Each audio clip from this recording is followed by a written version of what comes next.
Hi hello అందరికీ నమస్కారం. రాజీవ్ యువ వికాసం అనే ఈ పథకాన్ని కాంగ్రెస్ ప్రభుత్వం ప్రారంభించింది. అయితే ఈ యొక్క పథకానికి కావాల్సినటువంటి ఇన్కమ్ సర్టిఫికెట్ ఏదైతే ఉందో అది కొంచెం జాప్యం అవ్వటం వలన చాలామంది దీనికోసం అప్లికేషన్లు పెట్టుకోవడం వల్ల చాలామందికి ఆ ఇన్కమ్ సర్టిఫికేట్ తీసుకునే క్రమంలో కొంచెం ఆలస్యం అవుతూ ఉండటం వల్ల ప్రస్తుతానికి ఏప్రిల్ 5 వరకే గడువు ఉంది. కాబట్టి ఈ ఆలస్యాన్ని గుర్తించి ప్రభుత్వం కొంత వెసులుబాటు కల్పించింది. ఈ యొక్క పథకాన్ని ఏప్రిల్ 14 వరకు పొడిగించింది.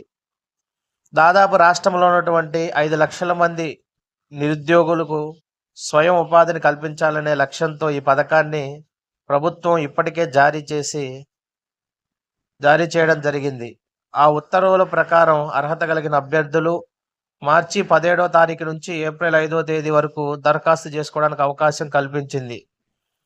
దరఖాస్తు కోసం రేషన్ కార్డు లేని వాళ్లకు ఆధార్, కుల ప్రమాణ పత్రాలు తప్పనిసరి అయ్యాయి. వీటి జారీలో సాంకేతికపరమైన ఇబ్బందులతో పాటు సిబ్బంది కొరత వల్ల తీవ్ర జాప్యం జరుగుతుంది. అందులోనూ ఉగాది, రంజాన్ వంటి సెలవులు రావడం వల్ల దరఖాస్తు చేసుకోవడం కూడా కొంత ఆలస్యమైంది.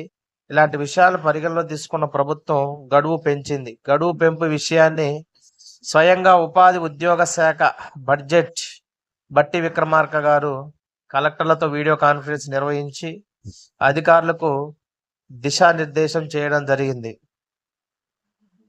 దరఖాస్తు స్వీకరణ మొదలుకొని గ్రౌండింగ్ వరకు నిరుద్యోగ యువతల అభ్యర్థులు ఎదుర్కొన్న సమస్యలు, వాటి పరిష్కారం చేయడానికి తగు చర్యలను తీసుకోవాలని ఆ సమావేశంలో ఆయన మాట్లాడడం జరిగింది. ప్రతి జిల్లాలో ఒక యువ అధికారిని నియమించడం జరిగింది. సరే, ఏదేమైనప్పటికీ ఆదాయ సర్టిఫికెట్, ఇన్కమ్ సర్టిఫికెట్ లేకుండానే ఈ యొక్క పథకానికి మనం రేషన్ కార్డు ప్రామాణికంగా తీసుకొని మీరు అప్లై చేసుకోవచ్చు. ఇందులో నానా రకాలుగా అవకాశాలు ఉన్నాయి. ఎవరైనా కిరాణా దుకాణం అలాంటివి ఏమైనా పెట్టుకున్నా కానీ 50,000 వరకు రుణ సదుపాయం ఉంది. తర్వాతకి వరి కోత యంత్రాలు, ట్రాక్టరు, తర్వాత చికెన్ షాపు, ఇట్లా అనేక రకాలైనటువంటి ఉపాధికి సంబంధించినటువంటి వ్యవసాయ యంత్రాలు కానీ, తర్వాత వ్యాపార సముదాయాలు కానీ, మనం ఎటువంటి వాటిని అంటే టెంట్ సామాన్లు, ఇట్లా నానా రకాలైనటువంటి ఏదైతే మనం చేయాలనుకుంటామో దానికి అనుగుణంగా 1,50,000 మొదలుకొని 1,00,000, 2,00,000, 4,00,000 వరకు కూడా రుణ సదుపాయం ఉంది. 50,000 వరకు అయితే 100% సబ్సిడీ, అంటే మీరు ₹1 కూడా కట్టాల్సిన అవసరం లేదు. ₹1,00,000 80% సబ్సిడీ, అంటే ₹1,00,000 మీరు రుణ సదుపాయం పొందుకుంటే కేవలం 20,000 చెల్లించి మీరు ఒక భాగ్యాన్ని క్లియర్ చేసుకోవచ్చు, ఆ అప్పుని. తర్వాత 2,00,000 వరకు, 1,50,000 నుంచి 2,00,000 మధ్యలో 60% సబ్సిడీని ప్రభుత్వం అందిస్తుంది. అంటే 60,000, 1,00,000కి 60,000, 1,20,000 కడితే 80,000 మాఫీ. 4,00,000 వరకు 60% సబ్సిడీ ఉన్నట్లుగా ఉంది. ఈ విధంగా మీరు దీని యొక్క పూర్తి వివరాలు తెలుసుకొని మీరు ఏదైతే వ్యాపార సముదాయాన్ని ప్రారంభించాలనుకుంటున్నారో దానికి అనుగుణంగా మీరు ఆన్లైన్ చేసేటప్పుడు, మీరు అప్లికేషన్ ఆన్లైన్ చేసేటప్పుడు అవి ఫిల్ చేసేటప్పుడు దేనికైతే మీరు దానికి ఆప్షన్లు ఇచ్చుకొని మీరు దానికి అప్లై చేసుకోవచ్చు.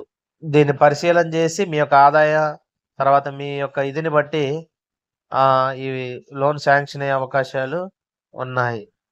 రాజీ యువశక్తి నిరుద్యోగులకు ఒక గొప్ప వరం. కాబట్టి మనం అప్లై చేయడం మన బాధ్యత. ముందు మాత్రం మీరు ఆన్లైన్ చేసుకోండి. వాళ్ళ యొక్క గైడ్ లైన్స్ ప్రకారంగా మీరు లోన్ ఇచ్చే అవకాశాలు ఉంటాయి. ఇది రాజీవ్ యువ వికాసం గురించి. ఇంకేదన్నా మీకు ఇన్ఫర్మేషన్ కావాలంటే మీ సమీప మీ సేవా కేంద్రంలో, ఆన్లైన్ సెంటర్లో కూడా దీనికి సంబంధించిన విధి విధానాలు పూర్తిగా తెలుసుకొని, అవగాహన చేసుకొని అప్లై చేసుకునే అవకాశం ఉంది. థ్యాంక్ యూ, ధన్యవాదాలు. లైక్ చేయండి, సబ్స్క్రైబ్ చేయండి.